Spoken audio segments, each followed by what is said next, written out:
Hi friends, அனைவருக்கும் வணக்கம். மாடி தோட்டத்தில் நடக்கடலை ஹார்வெஸ்ட் பண்ண முடியுமான்னு சொல்லிட்டு ஒரு சிலர் கேட்டிருந்தாங்க. ஸோ நம்மளுடைய மாடி தோட்டத்தில் நிலக்கடலை அறுவடை எடுத்திருக்கோம். அதோட டிப்ஸ் தான் போட்டிருக்கேன். சீட்லிங் டு ஹார்வெஸ்ட் வரைக்கும் போட்டிருக்கேன். ஸோ ஸ்கிப் பண்ணாமல் வீடியோ பாருங்கள். உங்கள்கிட்ட ஒரு சின்ன ஒரு ரிக்வெஸ்ட் தான். நம்ம சேனல் இன்னும் சப்ஸ்கிரைப் பண்ணலன்னா சப்ஸ்கிரைப் பண்ணுங்கள். அதுபோக இந்த வீடியோ லைக் பண்ணி ஷேர் பண்ணுங்கள். ஓகே ஃப்ரெண்ட்ஸ், மண்கலவை ஆல்ரெடி நிறையா வீடியோ போட்டிருக்கேன். ஸோ செக் பண்ணி பாருங்கள். அது மாதிரி மண்கலவை ரெடி பண்ணிக்கோங்க. ஃபஸ்ட்டு நான் நிலக்கடலை எடுத்து பச்சை கடலை இருக்குது பார்த்தீங்களா, அந்த பச்சை கடலை எடுத்து சீட்லிங் ட்ரேயில் நான் போட்டு வச்சிட்டேன். இது பார்த்தீங்கன்னா இன்னையோட 12 நாள் ஆகுது. சரிங்களா, 7 days 12 days அந்த மாதிரி க்ரோத் பண்ணிட்டே வந்தேன். சரிங்களா, நான் ஒரு 15 நாளுக்கு அப்புறம் எடுத்து க்ரோ பேக்கில் சேஞ்ச் பண்ணிட்டேன். க்ரோ பேக்கோட சைஸ் பார்த்தீங்கன்னா 18:9 ரவுண்ட் சைஸ் க்ரோ பேக். சரிங்களா, இன்னையோட 17 நாள் ஆச்சு. ஓரளவுக்கு நல்ல க்ரோத் இருக்குது. எல்லா செடியும் வரல, ஒரு சில செடிகள் மட்டும் க்ரோத் ஆகிட்டு இருக்கு.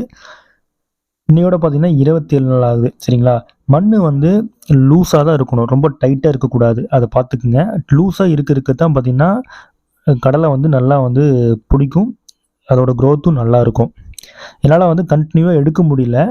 ஸோ இன்னையோட பார்த்தீங்கன்னா 80 நாள் ஆகுது. 80 நாளில் கடலையோட வளர்ச்சி பாருங்கள் எந்த அளவுக்கு இருக்குன்னு. அதாவது இந்த கடலை செடி நான் சும்மா எடுத்து காட்டுறேன். ஆக்சுவலாக 80 நாளில் எடுக்கக்கூடாது, ஏன்னா 3 மாதம் ஆகும். இந்த மண் பார்த்தீங்கன்னா கொஞ்சம் இருகலாக இருக்குது, தெரியுதுங்களா? இந்தளவுக்கு இருகலாக இருக்கக்கூடாது. ஏன்னா இருகலாக இருந்ததுன்னா அந்த கீழே வர்ற கடலை பார்த்தீங்கன்னா வளராது. சரிங்களா, இப்போ காட்டுறேன் பாருங்கள். அந்த மாதிரி தெரியுது பார்த்தீங்களா, அந்த கருப்பு கருப்பாக அங்கே தான் உங்களுக்கு கீழே விழுதுகள் வர தான் கடலை பிடிச்சி வரும். அதுக்காக தான் நான் எடுத்து காமிச்சிருக்கேன். இந்த மாதிரி ஸ்டேஜில் நீங்கள் என்ன பண்ணணும்னா, மண் இருகலாக இருக்கக்கூடாது. அதுக்கு நம்ம என்ன பண்ணணும்னா, மேலே நல்லா கிளறி விட்டுட்டு அதுக்கு மேலே மணல் நல்லா க்ளோஸாக இருக்கிற மாதிரி மேலே அதுக்கு மேலே நம்மளோட மண்கலவை இன்னும் கொஞ்சம் போட்டுவிட்டோம்னா அந்த கடலை பார்த்தீங்கன்னா இன்னும் நல்லா க்ரோத் ஆகும். நான் போடுறேன் பாருங்கள். இதில் பார்த்தீங்கன்னா மண்புழு உரம், அப்புறம் காய்கறிகள் வேஸ்டேஜ், இந்த மாதிரி இருக்கக்கூடியதை போட்டே போதும். அது நல்ல ஒரு க்ரோத் கொடுக்கும். கடலையோட சைஸுமே உங்களுக்கு இன்னும் பெருசாகும். சரிங்களா,